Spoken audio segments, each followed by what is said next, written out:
안녕하세요. 병은 의사에게, 약은 약사에게에서 약사를 맡고 있는 40대 여자입니다. 목포행 완행열차 마지막 기차 떠나가고 늦은 밤 홀로 외로이 한 잔 술에 몸을 기댄다. 네, 저는 이 노랫말 속에 나오는 전라남도 목포에서 살고 있습니다. 갈 곳도 볼 곳도 많은 곳 목포에서 자리를 잡고 남편과 똑순이 외동딸과 함께 살고 있어요. 자잘한 사건 사고도 없이 그저 평탄하기만 한 인생을 살아온 저이지만 오늘 이렇게 평소 애청한 채널에 사연을 보내게 된 건 다름 아닌 단 한 사람, 저희 동서 때문입니다. 정확히 말하자면 둘째 동서 때문이죠. 동서와 저의 관계를 설명하자면 글쎄요, 적과의 동침, 어제의 적이 오늘의 동료다. 무슨 이야기인지 감이 잘 잡히지 않으시죠? 긴 이야기지만 끝까지 재밌게 들어주셨으면 합니다. 저는 원래 순천에서 나고 자랐는데요. 목포로 거주지를 옮기게 된 건 남편과의 결혼 때문이었죠. 원래 집 근처 약국에서 약사로 일하던 저는 친한 친구에게 지금의 남편을 소개받았습니다. 친구는 같은 약사니까 통하는 것도 많고 할 말도 많을 거라고 잘 맞을 거라고 하면서 남편을 소개시켜 주었죠.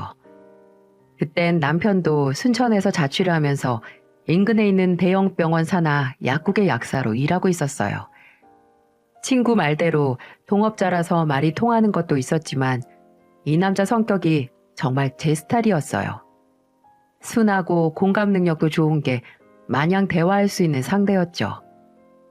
저도 남편도 35이라는 적지 않은 나이에 서로 만난 거라서 연애는 짧게 하고 바로 결혼을 하려고 했습니다. 남편에게는 2명의 남동생이 있었는데 둘은 벌써 결혼을 한 상태더라고요. 그 덕분에 남편은 집에서 늘 호래비 취급을 받았다고 하면서 웃곤 했죠. 명절에 나만 동네 북이야, 나만. 내가 치킨에서 퍽퍽살이 더 좋다고 하면 그것 때문에 결혼 못했다고 하고 여름에 더위 많이 타서 땀난다고 하면 또 그것 때문에 장가 못 간다고 놀린다니까. 내가 뭔 말만 하면 다 그것 때문에 결혼 못한 거라고 해. 아주 돌겠어. 근데 퍽살 좋아하는 건 나도 이해가 안 간다. 그거 무슨 맛으로 먹어? 목만 막히고. 그래서 우리가 궁합이 좋다는 거야. 치킨 한 마리 시키면 나는 퍽살 먹고 미연 씨는 다리같이 연한 살 먹고 남는 거 없이 딱 좋잖아. 근데 승현 씨, 나는 순살 시켜서 한 마리 다 먹을래. 이렇게 시덥지 않은 대화를 나누는 걸 좋아하는 것도 딱 맞는 저희였지만 남편은 결혼을 너무 빨리 하는 건 아닌지 걱정하기도 하더라고요. 걱정도 생각도 많은 남편은 급하게 서두르다가 나중에 문제가 생기면 어쩌나 하곤 했었죠. 근데 미연 씨, 우리 진짜 이렇게 바로 결혼해도 될까? 왜 요즘 사람들은 1, 2년 정도 연애를 해도 불안해서 동거를 먼저 한다고들 하잖아. 뭐 어때? 일단 결혼하고 연애랑 신혼이랑 동시에 즐기면 되지. 그리고 요즘 뭐 이혼이 별거야? 나중에 안 맞으면 서로 깔끔하게 갈라서자. 콜? 쿨하다 못해 춥다 추워. 뭐 내가 미연 씨 그런 점을 좋아하는 거이기도 하지만 저는 정말 확신이 있었거든요. 어쨌든 살면서 한번 결혼을 해본다면 바로 이 남자라고요. 그렇게 저희는 빠르게 결혼을 준비했습니다. 저희 부모님이야 제 결정에 이래라 저래라 하는 분들도 아니고 시댁에서는 급한 결혼을 반대하실 수도 있다고 생각했는데 제 생각과는 다르게 저를 진심으로 환영해 주시더라고요. 가구점을 운영하는 시아버지와 가정주부인 시어머니는 정말 좋은 분들이셨어요. 또 2분이 제게 목포로 이사와서 사는 게 어떠냐고 권한 분들이시기도 하고요. 시댁 식구들도 목포에 살고 있으니 우리도 옮기는 게 어떻겠냐고요. 상견례 자리에서 조심스럽게 말을 꺼내시는데 처음엔 굳이 시댁 근처로 옮기기까지 해야 하나 싶었거든요. 목포에 바깥 양반 명의로 작은 건물이 하나 있는데 올해 건물에 병원이 2개 들어올 예정이거든요. 이비인후과랑 내과가요. 안 그래도 큰애가 약사라서 1층에 약국 열어서 본인 하라고 할 생각이었는데 미연이도 같은 일 하니까 둘이서 같이 하면 어떨까 해서요. 아유, 같이 일하면 좋죠. 친정하고 멀어지면 본인이야 마음 허하긴 할 테지만 좋은 자리에서 일할 수 있으면 어쩔 수 없는 거죠. 그건 걱정 마세요, 사부인. 제가 가까이 살면서 잘 챙길게요. 그렇게 시부모님의 권유로 너무나 좋은 기회에 목포에 자리를 잡았습니다. 나중에 들어보니 그 건물을 매매할 때 남편이 좀 보탰다고 하더라고요. 시부모님도 다 남편이 본인 목 받아가는 거니 너무 부담스럽게 생각하지 말라고 하시더군요. 시부모님은 제게 나이 찬 아들 누가 데려가나 했는데 똑부러지고 능력 있는 며느리가 데려간다고 고맙다고까지 하셨습니다. 이렇게 유쾌한 분들과 가족이 되면 정말 좋겠다 생각했는데 시댁 가족들 모두가 저를 환영하는 건 아니더군요. 저는 그걸 처음 시댁에 초대를 받아갔을 때 알게 됐어요. 결혼 못할 줄 알았던 큰형 결혼할 상대 온다고 도련님들 부부도 다 시댁에 모여 있더라고요. 아, 우리는 형이 오래 못 넘길 줄 알았는데 형수님 덕분에 구제됐네. 안 그래, 형? 야, 그만 좀 해라. 안 질리냐? 그래, 너네 형을 너무 괴롭힌다. 형이 아무리 놀려도 허허하니까 아주 끝이 없어요. 제가 뭘요. 형 놀리는 건 작은 형이나 좋아하지. 형수님 오해하지 마세요. 투닥거리는 것 같아도 저희 셋이서 이러고 잘 놀아요. 근데 형 진짜 어디가 좋은 거예요? 진짜 젊은 꼰대인데. 또 그런다 또. 미연아, 쟤네는 신경 쓰지 마라. 다 큰 형 장가 간다고 서운해서 저러는 거니까. 엄마, 우리가 서운할 게 뭐 있어. 승진이도 나도 예전에 결혼했는데 뭐 놀릴거리 없어지는 건 서운하긴 하네. 남편의 성격이 좋아서 그런지 도련님들도 남편을 친구처럼 생각하더라고요. 근데 그게 만만해서 그런 게 아니라 둘이서 형을 얼마나 좋아하는지 눈에 보여서 그저 훈훈해 보이기만 했죠. 둘째 도련님은 회사원으로 형제들 셋 중에 제일 말을 잘하고 부침성이 있더군요. 공무원이라는 막내 도련님은 집안 막둥이라서 그런지 성격이 좀 더 동글동글한 느낌이었고요. 동서들도 둘 다 괜찮아 보였어요. 막내 동서는 초등학교 선생님이라고 들었는데 낯을 조금 가리는 것 같았지만 순하고 조용한 성격이었어요. 그리고 문제의 둘째 동서는 소아과 의사로 조금 새초롬한 인상이었어요. 근데 그런 인상과는 다르게 바로 형님 하면서 다가와 인사해서 깍쟁이처럼 보이는 것과 다르게 살갑구나 이렇게 생각했죠. 하지만 그건 다 제 착각이었습니다. 둘째 동서가 혀에 날카로운 가시가 돋아있을지 그때는 차마 상상도 못했죠. 모두 식사를 마치고 제가 선물로 들고 온 디저트로 후식을 먹고 있을 때였어요. 형수님이랑 형이랑 동갑이라고 했죠? 와, 우리 형 노안이었구나. 형수님이 연하같이 보여요. 진짜요. 큰아주버님보다 3살은 어려 보여요. 안 그래도 주변에서 그런 말 많이 들었어요. 재수씨, 아픈 곳 좀 그만 찔러요. 근데 형은 진짜 결혼 안 할 줄 알았는데 유별나게 여자에 관심이 없었잖아. 형이 형수 전에 마지막으로 한 연애가 언제였지? 진짜 10년 전 아니야? 그게 지금 할 소리니? 네 형수도 듣는데 둘째 쟤는 못하는 소리가 없어.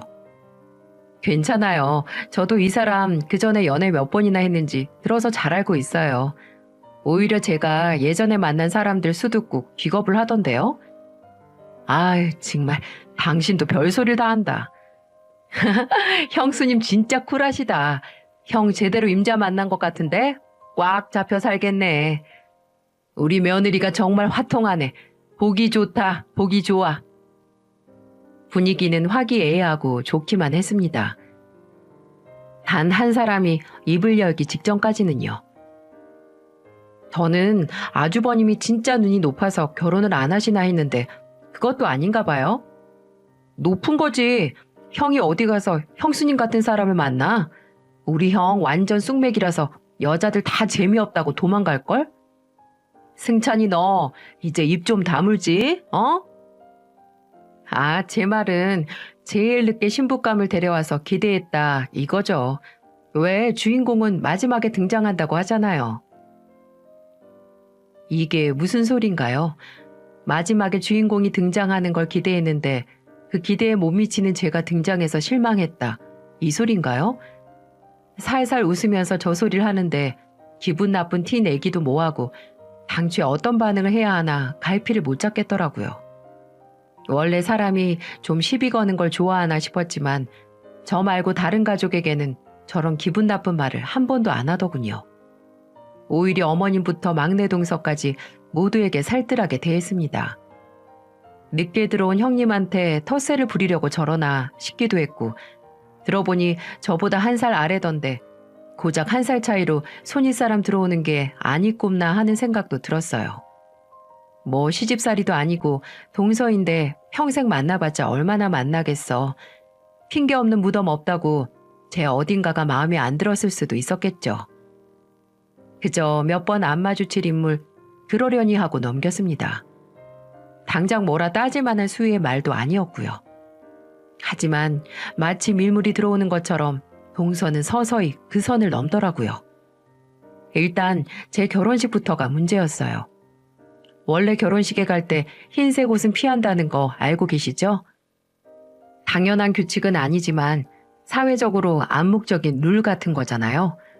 저도 무조건적으로 흰색을 피하는 건 아니라고 하지만 둘째 동서가 제 결혼식에 입고 온 옷을 보고 왜 흰색 옷을 피하는지 그 이유를 알겠더라고요.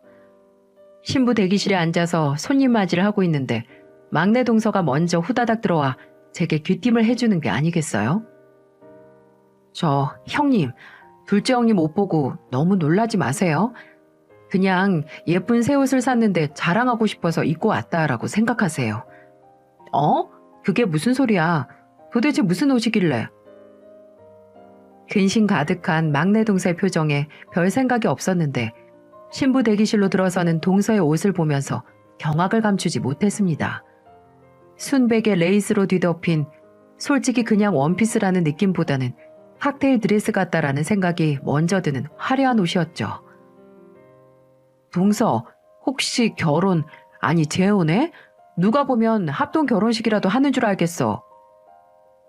저도 모르게 반사적으로 저런 말이 나왔네요. 근데 진짜 너무 신기해서 말이 입 밖으로 튀어나가더라니까요. 네? 많이 화려해요? 그냥 깔끔한 걸로 입고 온 건데. 아니야, 예뻐. 잘 어울린다. 이제 동서가 내 부케 받으면 되겠어. 결혼식 끝나고 친구들이 죄다 문자로 오늘 흰색 드레스 입고 온 여자 누구냐고 제게 물었는데요. 혹시 남편의 헤어진 전 애인이냐고요. 그때부터 뭔가 동서의 성향을 대충 파악할 수 있었습니다. 지기 싫어하고 어디서든 주인공이 되어야 한다는 것을요. 결혼 후 동서는 본격적으로 저를 긁기 시작하더군요. 시댁 식구들이 모두 있는 메신저 방에 저도 초대가 되었거든요. 거기서 가족 행사 일정이라든지 여행이라든지 조율도 하고 상의를 하더라고요.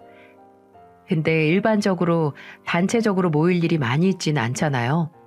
명절, 시부모님 생신, 어버이날만 하면 1년 중 5일 정도 될까요? 시댁은 제사도 안 지내서 그저 명절에 만나 음식 해먹는 것뿐이라 정말 추석과 설에만 모이기도 했으니까요. 근데 사는 곳이 다 가까워서 그러는지 계절별로 꽃놀이를 간다던가 날 잡아서 찜질방을 간다던가 하더라고요. 사이가 좋은 가족들이라서 그런가 보다 했죠. 시어머님은 바쁘면 절대로 괜히 시간 내서 오지 않아도 된다고 했지만 매번 빠질 수는 없었습니다. 또 저도 새로운 식구가 됐으니 가보고 싶기도 했고요.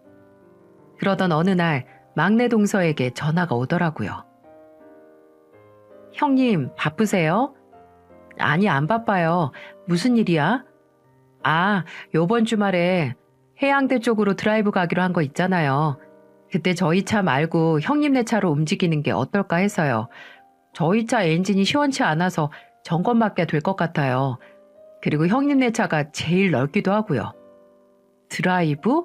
무슨 드라이브? 나 들은 거 없는데? 작은 형님께서 형님한테 따로 전했다고 들었는데 아닌가요? 아, 그래? 아, 그랬나 보네. 근데 동서 드라이브 가는 거 가족 메신저 방에 올라왔었어? 난 확인을 못 했었네. 아니요. 이번엔 작은 형님께서 따로 문자해 주시긴 했어요. 저도 좀 이상하다고 생각하긴 했는데 작은 형님께서 따로 문자를 싹 돌렸다고 해서 전 그런 줄 알고 있었죠. 아, 그랬어. 아무튼 알겠어. 그래, 우리 차 타고 가자. 그리고 동서, 나한테 문자로 모이기로 한 날짜랑 시간, 장소 좀 남겨줄래? 내가 요즘 바빠서 기억이 잘 안 나네. 둘째한테는 내가 말할게. 막내 동서는 내 차 타고 같이 간다고. 네, 알겠어요. 그럼 그날 봬요. 이게 믿어지시나요? 누가 봐도 연락을 따로 돌렸다는 둘째 동서가 저와 남편만 쏙 빼고 가족들끼리 드라이브를 갈 작정이었던 거죠. 대체 뭐가 문제일까요? 뭐가 문제이길래 만난 지 얼마 되지도 않은 저를 따돌리려고 하는 걸까요? 솔직히 화가 난다기보다는 인간적인 궁금증이 먼저였어요. 단순히 저라는 인간 자체가 마음에 안 든 걸까요? 아니면 저도 모르는 사이에 제가 둘째 동서에게 무슨 짓을 한 걸까요? 일단 저는 드라이브 당일날 본인의 계획이 틀어져서 세상 아쉬워하는 둘째 동서의 얼굴을 봐야 했습니다. 아니나 다를까 모이기로 한 시부모님 댁 앞에 도착한 저와 남편의 차를 보고 멈칫하는 동서의 얼굴은 그야말로 머저리 같아 보이더군요. 저는 그 얼굴을 보고 속으로 애써 웃음을 삼키면서 차에서 내렸죠. 안녕 동서? 근데 왜 놀란 얼굴이야? 아, 아니요. 근데 형님 어떻게... 맞아. 하마터면 못 올 뻔했지 뭐야. 온 가족 다 같이 나들이 가는데 나만 빠질 뻔했잖아. 안 그래? 오셔서 다행이네요. 여러분도 그때 둘째 동서 얼굴을 봤어야 하는데 마치 에펠탑 앞에서 김장하는 할머님들을 보는 듯이 어리둥절한 표정이었죠. 그날 둘째 동서는 저를 아예 없는 사람 취급하더라고요. 음식점에 들어가 식사를 할 때도 그렇고 바닷가 근처에서 산책을 하며 서로 사진을 찍어줄 때도 그랬고 아주 철저히 저를 무시하더군요. 근데 여러분 그거 아시나요? 누군가를 철저히 무시하려면 오히려 온 신경을 다 세워서 그 사람을 신경 써야 한다는 것을요. 이후로도 종종 둘째 동서는 본인 SNS에 저만 빼고 시어머님과 막내 동서와 어디 놀러가서 찍은 사진을 올리곤 했어요. 참 부지런히 왕따를 시키는 거 아닌가요?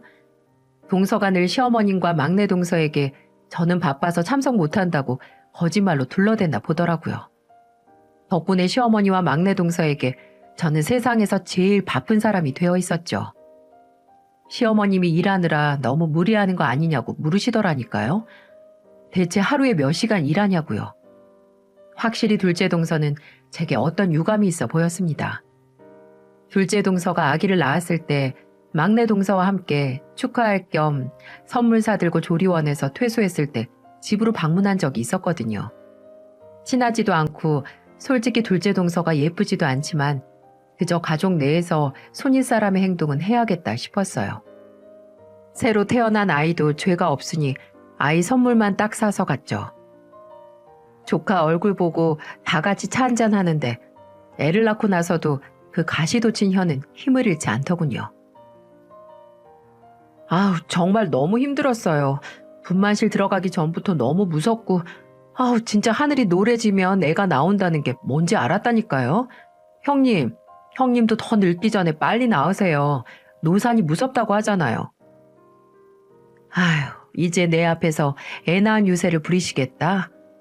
빙글빙글 웃으면서 제 얼굴에 노산이란 말을 꺼내는 둘째 동서의 얼굴을 보며 쓴웃음을 삼켰습니다. 그러게 평소에 운동하는 게 중요하다니까. 나야 틈틈이 런데이도 하고 헬스장도 다니는데 동서 운동을 그렇게 싫어한다며? 다 사람 나름인 거야. 얼마나 운동을 하던 나이는 못 속이죠. 확실히 엄마가 나이가 많으면 아이한테도 안 좋다고 하잖아요. 어머, 유전질환 발생에 산모 나이는 상관없다는 기사도 못 봤어? 오히려 아빠 나이가 더 중요하다고. 그럼 안 되지. 명색이 닥터인데. 이런 건 동서 전문이잖아. 내가 논문이랑 기사 링크 좀 보내줄게. 한번 읽어봐. 안 그래도 이때 제 나이가 30 후반일 때라서 신경이 쓰이긴 했거든요. 근데 걱정하는 척 사람 속을 벅벅 긁으니 짜증이 안 나겠냐고요. 이후에도 시어머님 생신 전날 전화 와서 어머님 용돈 얼마 드릴 거냐고 꼬치꼬치 물어서 대답을 하잖아요. 그리고 나중에 알고 보면 제가 말했던 금액보다 딱 10만 원 더 넣어서 시부모님 용돈을 드리더라고요. 무엇 하나 제게 지고 싶지 않았었나 봅니다. 오죽하면 눈치가 빠르지도 않은 남편이 이런 소리를 다 했을까요? 둘째 재수 씨가 좀 질투하는 것 같아. 왜 항상 견제하는 것 같지? 그걸 이제 알았어? 둘째 동서 나 처음 만나는 날부터 그랬어. 왜 그럴까? 의사고 친정들 꽤 잘 사는 것 같은데 말이야. 누구를 시기할 만한 사람은 아니지 않나? 내가 그게 제일 궁금해. 대체 왜 그러는지. 뭐 내가 그냥 마음에 안 들 수도 있겠지. 아휴, 어차피 둘째 동서하고는 얼굴 보면 시비만 당하고 저도 그 순간을 못 참고 뾰족한 말만 하니 소모적이라는 생각이 들더군요. 그래서 정말 불가피한 만남 빼고는 최대한 덜 마주치려고 노력했어요. 그래도 어버이날 시댁에 가서 마주쳤을 때 기분이 안 좋아 보이긴 했지만 제게 평소처럼 얄미운 소리는 안 하더라고요. 아니 오히려 식사 동안 입을 꾹 다물고 있는 게 무슨 일이 있나 싶었죠. 아버님, 저희 아버지가 아버님 좋아하시는 고량주 택배로 보내신대요. 생신 축하드린다고요. 내일이면 댁으로 올 테니까 어머님이랑 한잔 하세요. 그렇다고 너무 많이 드시지 마시고요. 아유, 안 보내셔도 되는데 사돈 어른이 큰돈 쓰셨구나. 감사 인사를 어떻게 할지. 그냥 타지에 있는 외동딸 잘 부탁한다는 뇌물이니까 답례는 안 하셔도 된다고 하셨어요. 그래도 그냥 넘어갈 수 없지. 우리가 순천에 가거나 혹시 목포로 내려오시면 식사 대접이라도 해야겠구나. 이번에 목포 왔다 가시지 않았니? 네, 어머님 주말에 오셔서 하룻밤 자고 가셨어요. 저번 달에도 장모님만 오셨어요. 그때는 호텔에서 이 사람이랑 같이 묵으셨고요. 예, 네가 얼마나 친정에 안 가면 이 먼 곳까지 다 오시겠니. 괜히 외동딸 뺏은 것 같아서 우리가 다 죄송스럽네. 승연이 너도 사돈댁 좀 잘 챙겨드려. 하나밖에 없는 사위가. 저희 부모님이 아직도 절 너무 걱정하시는 거예요. 이제 곧 40인데 4살 마냥 걱정하신다니까요. 너도 자식 낳아봐라. 그 마음 다 이해하지. 어머님 죄송한데 저 먼저 일어날게요. 속이 좀 안 좋아서. 그래. 속 안 좋으면 소파에 가서 편하게 앉아있어.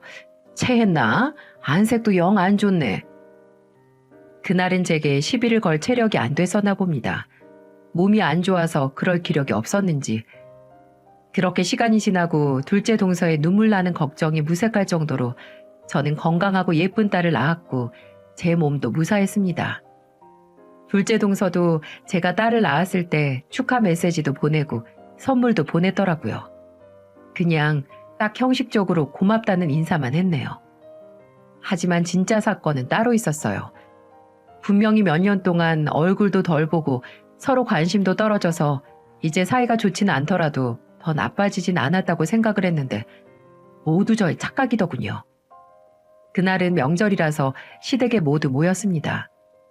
근데 시부모님은 지인분의 부친상으로 명절 전날에 장례식에 가셔야 했거든요. 그래서 시부모님 댁엔 저희만 모여서 먼저 음식을 만들고 있었어요. 주방에서 남편과 막내 도련님 내외는 전 부칠 거 준비하고 있었고 거실에서 자리 피고 저와 둘째 동서, 둘째 도련님이 전을 부쳤죠. 그나마 사이에 막내 도련님이 있어서 저희 둘이 어색할 일은 없었습니다. 형수님, 그러고 보니까 사돈 어른이 하시는 국수집이 순천에서 유명하다면서요. 저희 동창이 순천에 사는데 알만한 사람은 다 안다고 하던데요. 아, 그 정도는 아닌데 친구분이 그냥 국수를 진짜 좋아하는 건 아니고요? 아니에요. 유명한 맛집이라고 일부러 찾아와서 먹는 사람도 많다고 하던데요. 형수님 너무 겸손하시다. 뭐 국수 뽑아서 딸 대학 보낼 정도의 맛은 되죠. 와, 궁금한데요. 나중에 한번 가서 꼭 얻어먹어야겠네요. 그치 여보? 당신 면 좋아하잖아. 국수가 다 거기서 거기지. 뭔데 거기까지 갈 거 뭐 있어? 소문난 맛집은 확실히 다르다니까? 소문은 다 부풀려지기 마련이야. 없는 국수 찾지 말고 얼른 전이나 잘 뒤집어. 탄내 난다 탄내. 곧 죽어도 저희 아버지 국수집 얘기에 동조하기 싫은가 보더라고요. 은근히 저희 아버지 국수를 무시하는 느낌이라서 기분 좋지는 않았지만 눈앞의 전들을 뒤집어 엎을 정도는 아니었죠. 곱게 정리된 전들을 뒤집어 엎을 건 따로 있었습니다. 제가 동그랑땡을 붙이는 걸 가만히 보던 둘째 동서가 갑자기 푹 하고 웃는 거예요. 뭐야? 여보, 갑자기 왜 웃어? 아니, 형님이 전 붙이는 걸 보니까 세은이 얼굴이 생각이 나서. 어? 동서, 우리 딸 얼굴이 왜 생각이 나? 아니, 왜 송편이나 전같이 음식을 예쁘게 잘 만들어야 미래 자식의 얼굴이 예쁘게 태어난다는 말 있잖아요. 근데 형님, 동그랑땡 더 예쁘게 붙이셔야겠어요. 세은이 미래를 생각해서요. 여보, 말이 좀...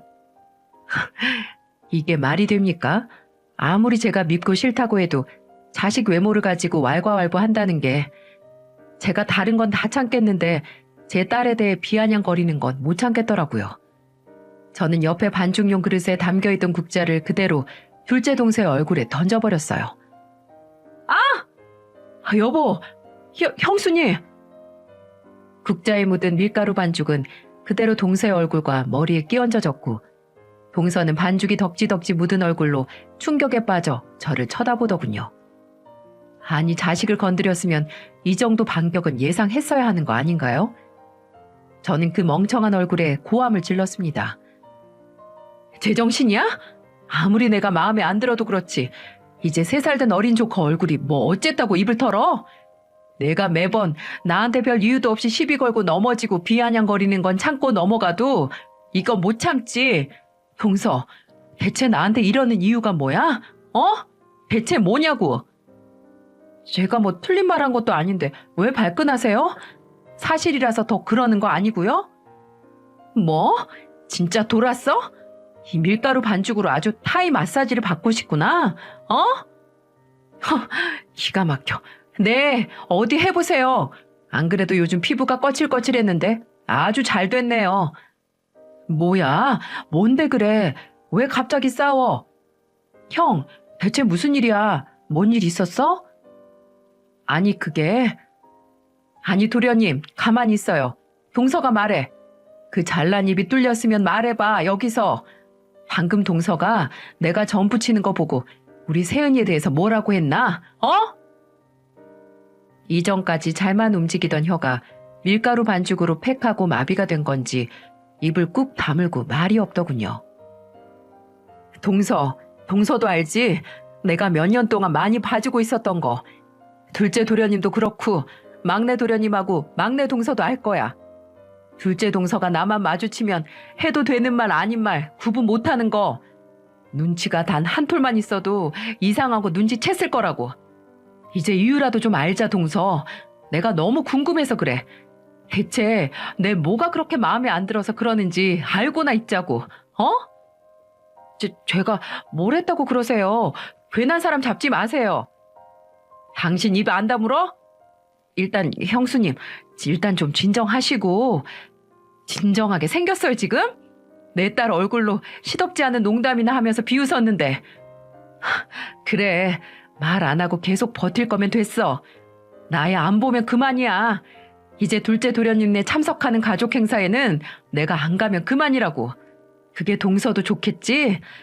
무슨 이유인지는 모르겠지만 끔찍하게 싫어하는 내 얼굴 안 봐도 되니까. 저는 그대로 안방에서 자고 있던 딸을 안고 시댁을 나왔습니다. 진짜 시부모님이 안 계셔서 다행이지 그 꼴을 보여드렸으면 어쩔 뻔했을까요? 남편도 바로 저를 따라 나왔고 집에 도착한 후에 남편은 그날 동서의 망언을 듣고 분노했어요. 뒷북이긴 했지만 개념이 있는 거냐고 하면서 어찌나 노발대발 하던지요. 둘째 도련님은 제 전화로 전화를 했다가 제가 안 받으니까 바로 남편에게 했더라고요. 남편은 그걸 받자마자 네 사과 필요 없고 당사자가 직접 저에게 사과하라고 소리 지르고 끊었네요. 차라리 초장에 한판 할 걸.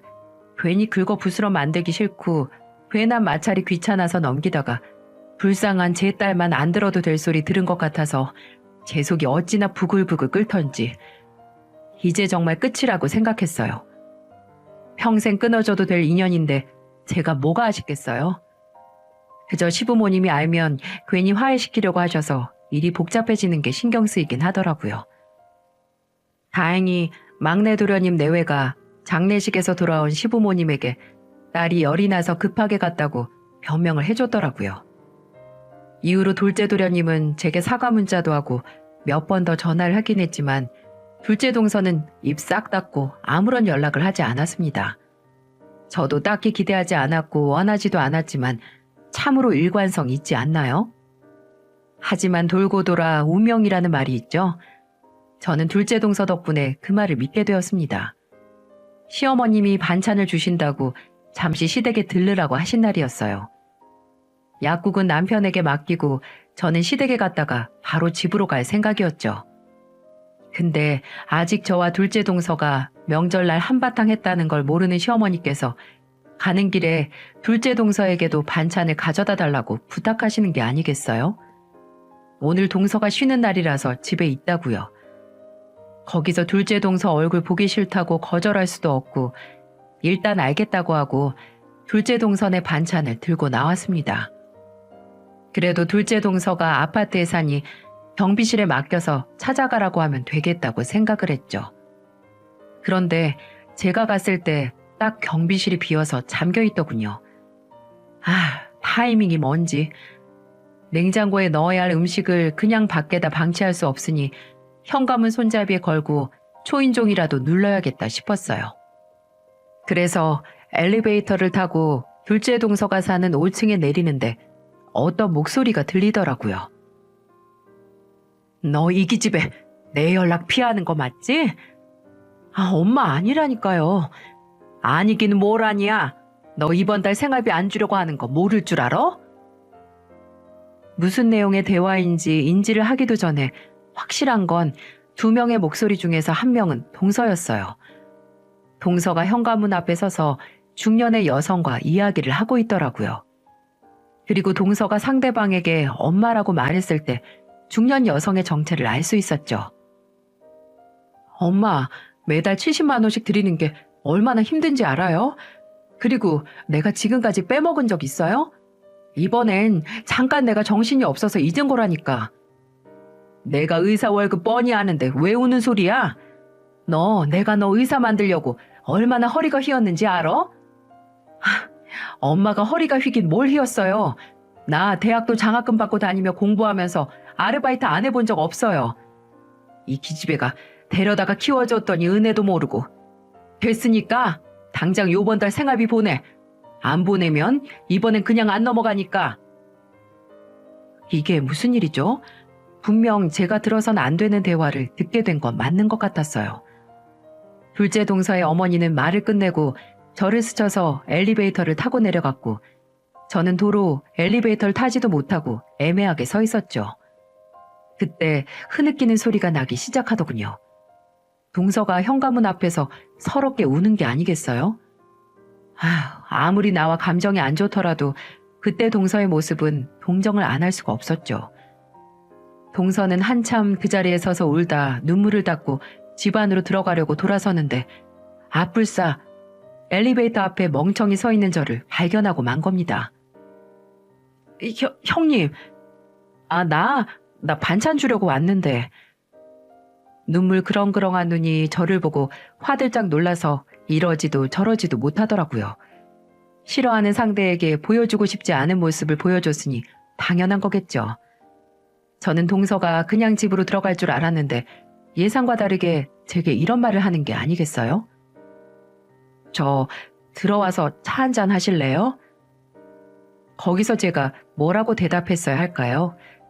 분명 그냥 거절하고 반찬만 전달하면 되는데 오지랖은 사람의 본능이 맞긴 맞나 봅니다. 그중 적에게도 아량을 베푸는 정 많은 한국인이니 말 다 했죠. 일단 울고 있는 사람의 제안을 그저 모른 척 할 수 없어서 알겠다고 하고 집으로 들어갔습니다. 커피 드릴까요? 그래. 동서는 주방에서 커피를 타서 제 앞에 놓고 한동안 아무 말도 하지 못하더군요. 그렇게 한참 혀로 말을 고르던 동서는 천천히 입을 열었습니다. 죄송해요, 형님. 지금까지 제가 했던 행동 전부 다 죄송해요. 혹시 아까 내가 본 걸로 말 나올까봐 사과하는 거면 안 해도 돼. 사과 안 해도 어디 가서 말 옮기지 않을 거니까. 그게 아니고 정말 죄송해요. 안 그래도 직접 찾아가서 사과드리려고 했는데 지금까지 한 게 있어서 차마 용기가 안 나더라고요. 정말 죄송해요, 형님. 제가 건방지고 선을 넘었어요. 동서는 제게 사과를 하면서 눈물을 멈추지 못했습니다. 계속 죄송하다고 하는데 왠지 진짜 하고 싶은 얘기를 못하고 겉도는 기분이었어요. 저는 사람이 솔직하게 입을 열게 하는 방법은 하나밖에 모르기에 동서에게 말했죠. 혹시 술 먹으러 갈래? 난 좀 술 땡기는데. 동서는 좀 어리둥절해 하더니 이내 고개를 끄덕거렸어요. 저는 그런 동서를 데리고 제가 즐겨가는 호프집으로 갔죠. 동서는 맥주 몇 잔을 홀짝거리더니 금세 얼굴이 빨개져서 진짜 속에 있는 이야기를 하더군요. 그리고 전 그 이야기를 듣고 놀라움과 동시에 왜 동서가 그렇게 삐딱하게 굴었는지 알게 되었죠. 저 사실 입양아예요. 아까 형님도 들어서 어느 정도 예상하셨죠? 근데 그다지 좋은 집에 입양된 게 아니라서 입양되기 전이랑 다를 게 없었어요.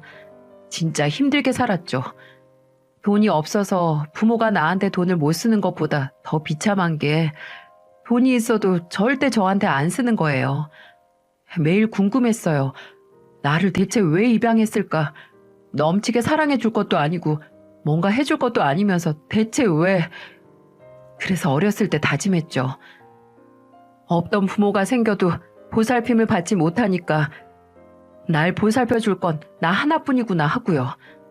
그때부터 죽기 살기로 공부했어요. 있는 건 몸 하나인데 공부라도 죽어라 해서 성공하자 하고요. 학원이나 가외는 꿈도 못 꿔서 제일 먼저 학교에 등교해서 제일 늦게 학교에서 나가는 학생이 바로 저였어요. 학교 경비원 아저씨들이 다 제 이름을 알 정도였다니까요. 그나마 공부를 하니까 사람들이 내가 대단하고 특별하다라는 걸 알아주더라고요. 그래서 더 했죠. 코피가 터져라. 애정 결핍인지 뭔지 항상 누군가한테 인정받아야 밤에 잠들고 누가 날 원해주는 거에 집착하게 되더라고요. 아휴, 그래. 고생했네. 근데 그게 날 싫어하는 거랑 무슨 상관인데. 형님, 처음에 만났을 때 얼마나 얄미웠는지 아세요? 왜? 뭐? 대체 뭔데? 제발 나도 알고 미움 좀 받자. 형님 결혼하실 때 아버님이 건물 1층에 약국해 주셨잖아요. 제가 그게 얼마나 질투가 났는데. 뭐? 그거 그냥 주신 거 아니야. 그 건물 처음에 매매할 때 남편 돈도 들어가서 주신 거야. 그게 그렇게 안 입고 와서 날 싫어했다고? 그것뿐인 줄 아세요? 형님은 좋은 가정에서 사랑받고 자란 게 딱 보여요. 형님이 친정 부모님 얘기할 때마다 진짜 배가 얼마나 아팠는데요. 저는 평생 원해도 못 가는 좋은 부모님이 있는데 그 부모님 사랑도 귀찮게 여길 만큼 사랑받고 근데 심지어 결혼하자마자 시부모님까지 예뻐해서 약국 턱 차려주고 그게 얼마나 미웠는데요. 그러셔. 근데 동서 술 정말 약하다. 제가 젊었을 때 술을 잘 안 먹어봐서 그래요. 공부하고 일하느라 술 먹고 놀 시간이 정말 없었거든요. 아까 저희 엄마 봤죠? 진짜 공부도 안 시켜줬으면서 잘난 의사 됐다고 꼬박꼬박 받아가고 형님 저번 생일날 부모님께 용돈 받으셨다면서요? 저 다 들었어요.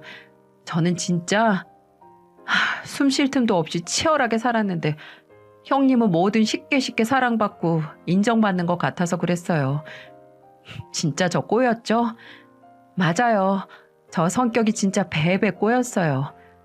근데 진짜 변명인 거 아는데 저도 이러기 싫은데 성격이 점점 모나져요. 좋은 직장도 갖고 남편도 있고 아들도 있고 행복해지는 것 같은데 왜 이렇게 조급한지 모르겠어요. 내가 이렇게 행복해도 되나? 언제 이 행복이 무너지진 않을까? 근데 옆에서 형님은 그 행복을 너무 당연하게 즐기시는 것 같아서 괜히 제 성격이 모나고 꼬여서 그런 걸 형님한테 화풀이 했어요. 정말 죄송해요. 그래, 정말 못났다 못났어. 나는 뭐 쉽게 산 줄 알아? 동서 혼자 착각 좀 하지 마. 다 나름의 걱정이 있고 어려움이 있는 거야. 그거 다 따져가면서 비교하면 어떻게 살아. 그 전에 속이 다 굼겠지. 맞아요. 그래서 제 속이 다 골맞나 봐요. 죄송해요, 형님. 못난 동서라서 정말 죄송해요. 그날 동서와 술을 마시며 어찌나 많은 이야기를 했는지. 술의 힘을 빌리긴 했지만 제게 저 모든 걸 털어놓는 게 쉽지 않은 일이라는 생각이 들었어요. 분명 내게는 당연하고 평범한 행복이겠지만 누군가에겐 평생 느끼지 못할 감정일 수도 있겠다는 허무함도 느껴지더군요. 분명 제게 했던 동서의 잘못된 행동이 이 고백들로 설명되고 용서되는 건 아니지만 그때 눈앞의 동서보다는 평생 누군가의 무조건적인 지지와 사랑을 갈망했지만 좌절의 아픔을 겪은 어린 동서는 용서하고 싶더라고요. 그때의 상황과 입양을 했음에도 사랑을 주지 않던 양부모님이 잘못된 거지 그때 어린 동서는 아무런 잘못이 없으니까요. 분명 직업적인 성취든 결혼이라는 새로운 관계에서 얻을 수 있는 성취가 있긴 하지만 동서가 진짜 원하고 채워져야 했던 건 따로 있었던 거죠. 그리고 눈앞에서 본인의 치부를 다 드러내며 용서를 비는 동서에게 기회를 한 번 더 주고 싶었습니다. 이제라도 지금의 꼬인 성격을 바꾸고 싶다는 의지가 보였거든요. 정말 타이밍이 뭘까요? 그날 시어머니가 제게 동서에게 반찬을 가져다 주라고 말하지 않으셨다면, 동서 아파트 경비실에 경비원 아저씨가 계셨다면 저와 동서는 이렇게 속에 있는 이야기를 진심으로 나누지 못했었겠죠. 저는 동서를 위해 동서를 용서하기보다는 동서와의 대화로 조금 더 깊은 생각을 하게 된 저를 위해 동서를 용서했습니다. 그 뒤로 저희 관계가 어떻게 됐을까요? 동서의 말을 빌리자면 평생 원했던 부모님의 사랑은 얻지 못했지만 그 대신 친언니가 생긴 것 같아서 좋다고 했습니다. 그 친언니 같은 사람은 바로 저고요. 그날 속의 이야기를 다 털어놓고 동서가 서서히 제게 다가오기 시작했어요. 그런 일이 있고 무안하기도 했을 텐데 먼저 만나서 점심 먹자, 같이 바람 쐬러 가자라고 하더라고요. 그래서 둘이 목포의 구석구석 안 가본 곳이 없을 정도랍니다. 그 이후로는 막내 동서가 저희 사이를 질투할 만큼 가깝게 지내고 있네요. 밀가루 파티가 일어난 명절에 저와 동서가 한바탕 한 걸 본 사람들은 모두 180도 바뀐 상황에 어리둥절하긴 했지만 좋아하기도 하더라고요. 저희 남편은 눈 안에 넣어도 안 아픈 딸 외모 지적했다고 좀 나중에 기분이 풀리긴 했죠. 동서는 이제 종종 둘이 있을 때는 저를 언니라고 부를 만큼 편해졌나 봐요. 그게 가끔 시부모님이 있는 자리에서도 튀어나와서 당황스러울 때도 있었지만은요. 확실히 본인이 누군가를 미워할 마음을 버리니까 사람이 유해지더라고요. 동서는 다 제 덕분이라고 간지러운 말을 했지만 솔직히 저는 그냥 같이 놀러 다닌 일밖에 없었거든요. 그것만으로도 위안이 된 건지 의아했는데 제가 용서를 해준 것 때문에 심적으로 많은 위안과 힘을 얻었다고 하더군요. 평생 얼굴도 안 보고 살 사이라고 생각했는데 확실히 돌고 돌아 다시 가까워지는 인연이 있기는 있나 봅니다. 이래서 사람과의 관계는 짧게 보기보단 길게 봐야 하나 봐요. 언제 어떻게 될지 모르니까요. 저를 살뜰히 챙기는 동서의 모습을 보면 처음엔 예전에 미울 때 모습이 보이기도 했는데 지금은 잘 기억도 안 나네요. 본인 아이를 보는 만큼 저희 딸에게도 정말 잘하고요. 의사인 본인이 알아서 저희 딸 예방주사 마치는 날을 달력에 아예 적어놓는 정도랍니다. 저를 못 잡아먹어서 안달인 동서와 한바탕 전쟁을 치르고 진심으로 용서를 비는 동서의 사과를 받아주니 오히려 사건 사고가 많은 만큼 단단해진 인연이 만들어진 건 아닌가 그런 생각이 드네요. 왜 공든 탑은 안 무너지고 로마는 하룻밤 만에 생긴 게 아니라고 하잖아요.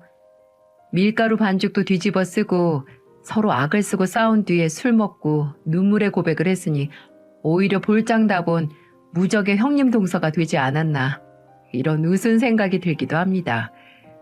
분명 인간관계는 필요할 때는 자기 자신을 위해 끊어내야 하는 경우가 있죠. 하지만 어떤 관계는 한 번 더 기회를 주고 용서를 하는 게 필요한 것 같습니다. 마음 먹고 용서를 한 덕분에 가까운 곳에 함께 나이 들어가는 이렇게 좋은 친구가 생겼다는 생각을 합니다. 제 긴 이야기를 들어주신 여러분도 어쨌든 돌고 돌아 좋은 인연이 되는 경험을 해보시면 좋겠습니다. 함께 해주셔서 감사합니다.